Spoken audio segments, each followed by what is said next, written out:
नमस्कार, मैं हूं आपके साथ श्वेता श्रीवास्तव। वक्फ संशोधन बिल लोकसभा के बाद राज्यसभा से भी पास हो गया और नंबर गेम्स के हिसाब से जैसे कि उम्मीद थी, सरकार ने बड़ी आसानी से दोनों ही सदनों से इसे पास करा लिया। विपक्ष लगातार हमलावर रहा। जब से जेपीसी का गठन हुआ था तब से विपक्ष इसको लेकर हमलावर था। असदुद्दीन ओवैसी सरीखे नेता तो लगातार ये कह रहे थे कि ये मुस्लिमों की जमीन को छीनने की एक कवायद है। बावजूद इसके सरकार अडिग रही और इस बात को लेकर के बिल्कुल आगे बढ़ती रही कि फिर चाहे कुछ भी हो जाए, वक्फ बोर्ड में संशोधन होकर रहेंगे। देखिए, लगातार हर मीडिया चैनल में आप ये सुनते रहे होंगे, हर जगह पढ़ते भी रहे होंगे कि वक्फ की मनमानी किस तरीके से लंबे वक्त से चली आ रही थी। यूं समझिए कि जिस जमीन को अपने बारे में, अपने हिस्से का बता दिया, वो जमीन वक्फ बोर्ड के नाम हो जाती थी। वक्फ बोर्ड का जो मकसद बताया जाता रहा, वो हमेशा ये बताया जाता रहा कि गरीब मुस्लिमों की जिंदगी को बेहतर बनाने की दिशा में वक्फ बोर्ड काम करता है। लेकिन ऐसा हुआ नहीं। कुछ जो शीर्ष लोग बैठे होते थे वक्फ बोर्ड के मालिकाना हक को लेकर के, उन्होंने सिर्फ अपनी जिंदगी बेहतर बनाई और गरीब मुसलमान ही रह गया।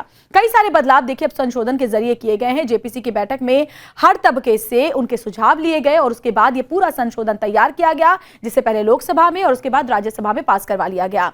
इसी सत्र में सरकार ने साफ कर दिया था कि हम वक्फ संशोधन बिल पास करवाएंगे और वही हुआ भी।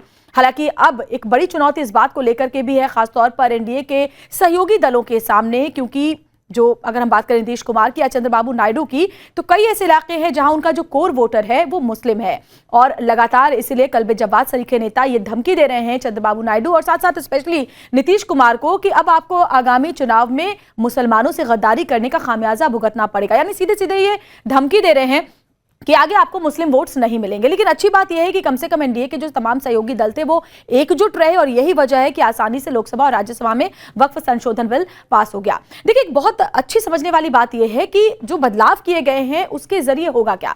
उसके जरिए जिस तरह से भ्रम फैलाने की कोशिश की जा रही है कि मस्जिदें छीन ली जाएंगी, मज़ारें छीन ली जाएंगी, मुस्लिमों का हक मारा जाएगा, और सबसे बड़ी बात जो बात कही गई है विपक्षी पार्टियों की तरफ से वो ये है कि प्लेसेस ऑफ वर्शिप एक्ट का गलत इस्तेमाल किया जाएगा। यानी कि इसको आप इस तरीके से समझिए कि देखिए बहुत सारी जगहों पर अभी भी डिस्प्यूट चल रहा है। वाराणसी के ज्ञानवापी की बात करें, मथुरा के श्री कृष्ण जन्मभूमि की बात करें, संभल के जामा मस्जिद की बात करें, इस तरह से तमाम जो डिस्प्यूटेड ढांचे हैं उनकी बात करें, तो कहना यह है मुस्लिम पक्ष का कि अगर प्लेसेस ऑफ वर्शिप एक्ट के हिसाब से जब आप ये जमीन वक्फ की बताते हैं तो उसे अब संशोधन के बाद छीन लिया जाएगा। तो ये बेसिकली इसके पीछे का खेल है।